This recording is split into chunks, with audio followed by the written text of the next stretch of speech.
got to get on the train right now because it is moving, and then you can adapt as time progresses. But we're right now using automation to help us in furthering, a lot of people call it the customer outcome.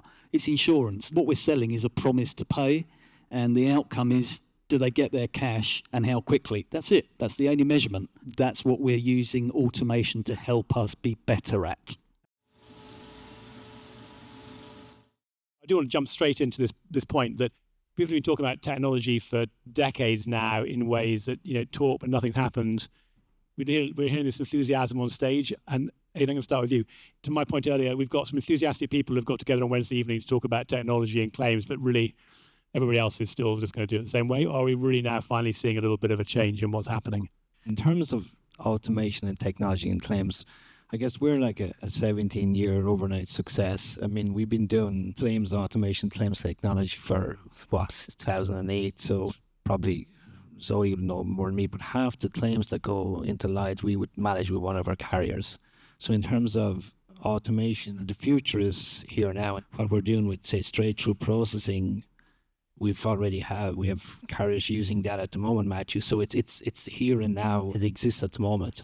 So it's not the future. I mean, you just completely defined it, Aidan. So you're working with over half the carriers in the Lloyds market, and you're a bit enthusiasm for the future. So it's here. So Zoe, with Lloyds, I think many of us experience with Lloyds that you sort of moves at many different speeds. You've got the kind of innovators, the enthusiasts, and you've got those that actually quite like doing it the old way. What are you seeing from your perspective in terms of, are we now really starting to see the momentum move in this area of technology for claims, for specialty? I think we are seeing more momentum now, which is great, but we're seeing it in lots of different ways and in lots of different spaces. The Lloyds market, the uniqueness of the Lloyds market and the business distribution, the types of business that come in, mean there isn't kind of a one size that fits all a lot of the time. So we've seen things from our TPA, DCA handling partners, things that have significantly moved on in the last couple of years. We've seen our managing agents test and try things. Some have adopted solutions themselves, put them into their business. So there's lots of things happening, but I think it's what they need to do for their business that makes their claims proposition work within the market. And that is not the same for each Lloyds managing agent. So I think there's a lot of choice, and I think there's a lot of options. But the direction of travel is travel. I mean, we're moving. It's travel. Okay, it's not just noise and spinning our wheels. It's travel. Maybe just of your perspective from Apollo, both kind of what you're doing, but your sort of view on what's the sort of view of technology adoption now in this space? We love the fact that there's lots of opportunity for us to use technology in a better way than it's been used before, and we are using it right now. We're building things, we're working with other people, and we'd love to get to the stage where I know that on every claim I'm 100% right 80% of the time. And we can nearly measure that. And that's great, because I know the 20%, how much that is in dollars, and that helps me. Whereas there are other people who are still perhaps a little nervous about what can be done and waiting, and we heard some great speakers saying it'll be different tomorrow, in 3 months, in 6 months. You've got to get on the train right now because it is moving, and then you can adapt what you have as time progresses. But we're right now using automation to help us in furthering, a lot of people call it the customer outcome. It's insurance. What we're selling is a promise to pay, and the outcome is, do they get their cash and how quickly? That's it. That's the only measurement.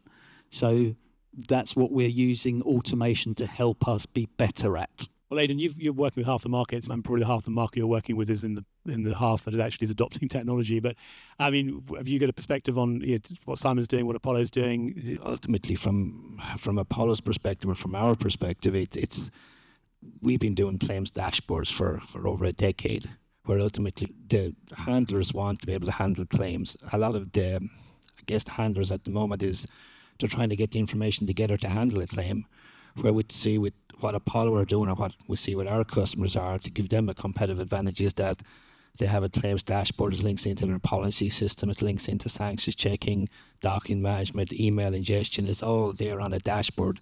So the handler ultimately doesn't have to spend a lot of time finding out, is the claim is in coverage or not. It's all automated. Is it has a breach of sanctions checking? I mean, they're the technologies that's there at the moment. And what I see from Apollo's perspective is what's happening from the data layer. If you have the correct data, if you take the data out of emails, take them out of Excel spreadsheets, take them out of the policy systems. I mean, 15 years ago, claim systems didn't exist in the London market. They were all part of a policy system with the SCM message.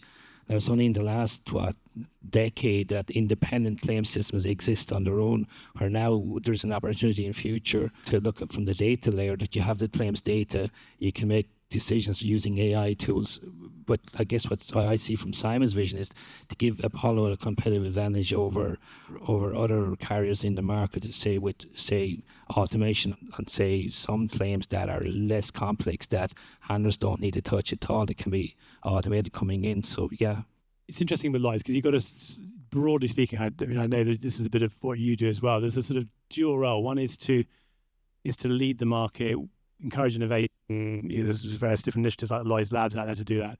On the other hand, is to make sure you haven't got organisations that are actually putting the central fund at risk as they're lagging. So, in your role, how do you sort of balance those two between encouraging on the one hand, but not allowing people to slip behind on the other? Well, I think on the performance side of things, the robust framework that Lloyds has, and I wasn't planning on talking about any of that, but the robust framework that Lloyds has around how we oversee the managing agents and the performance and the things that they want to achieve.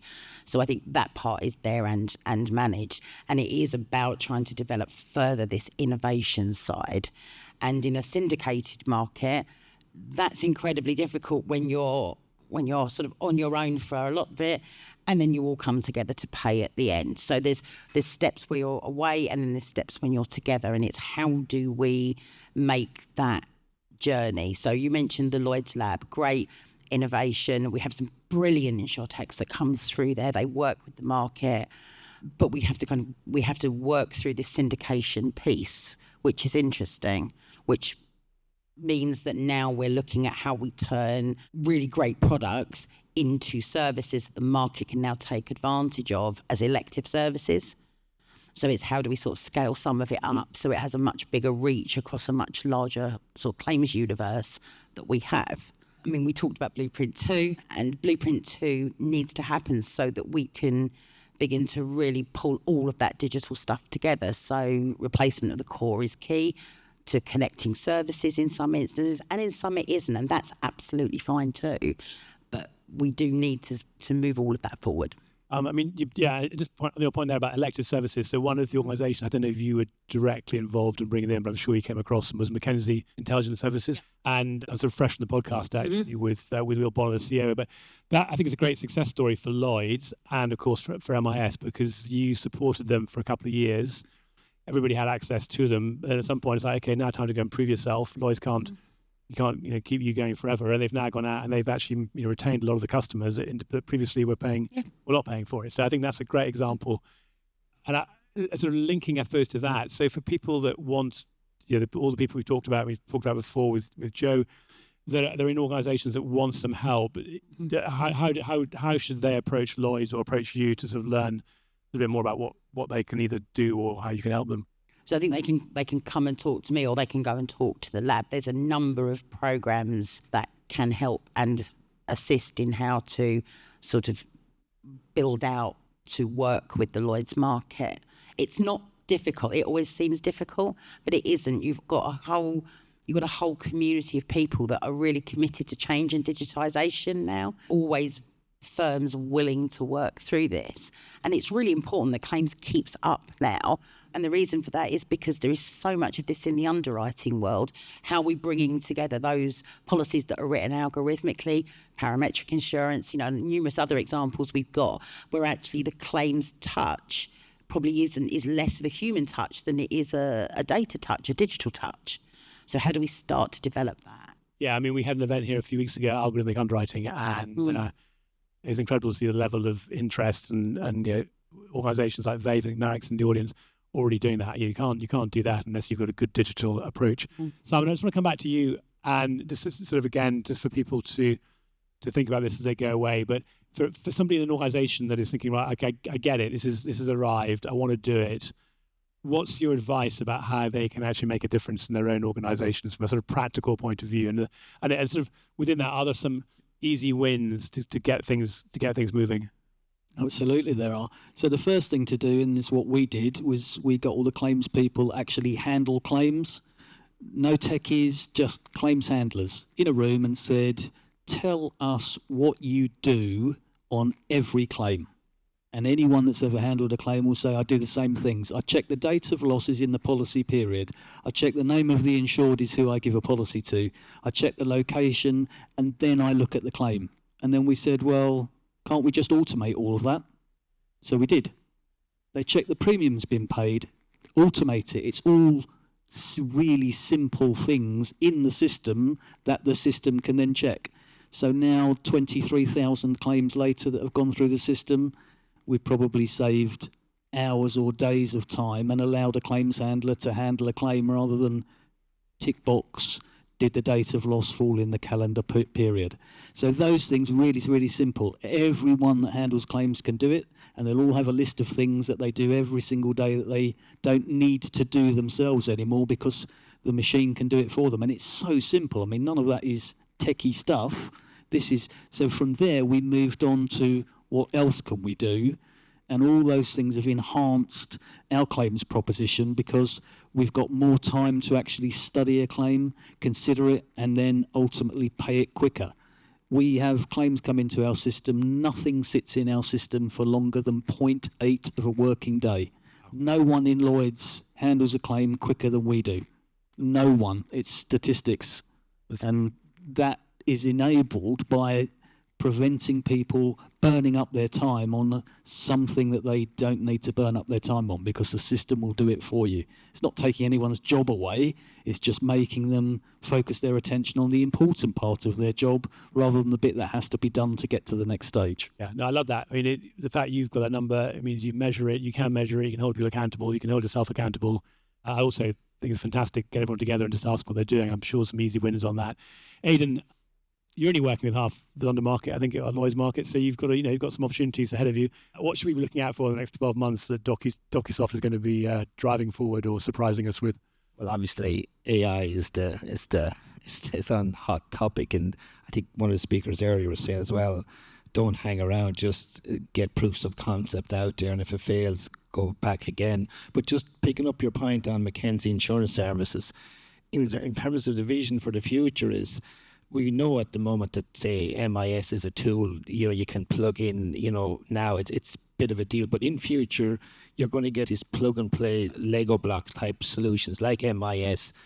You'll be able to plug those into the technology in the London market. And it's going to be easier in the future in terms of with the systems modernized. So it's going to make it easier to bring in technologies like AI tools, like MIS type tools in future, like these Revolut type payment systems in future. That's the big layer. But obviously, the first thing the market needs to do is get the platform area right, get the data layer right first of all. But I mean, there's a lot of opportunities there. We see it anyway in the market. Yeah. Yeah, and it's a great virtual circle because you get that. I completely agree with you. That plug and play is coming more and more. You get the platforms to do it. It makes it easier for everybody. Back to Simon's point. Zoe, I'm going to give you the last word. What should people be thinking about for the next 12 months?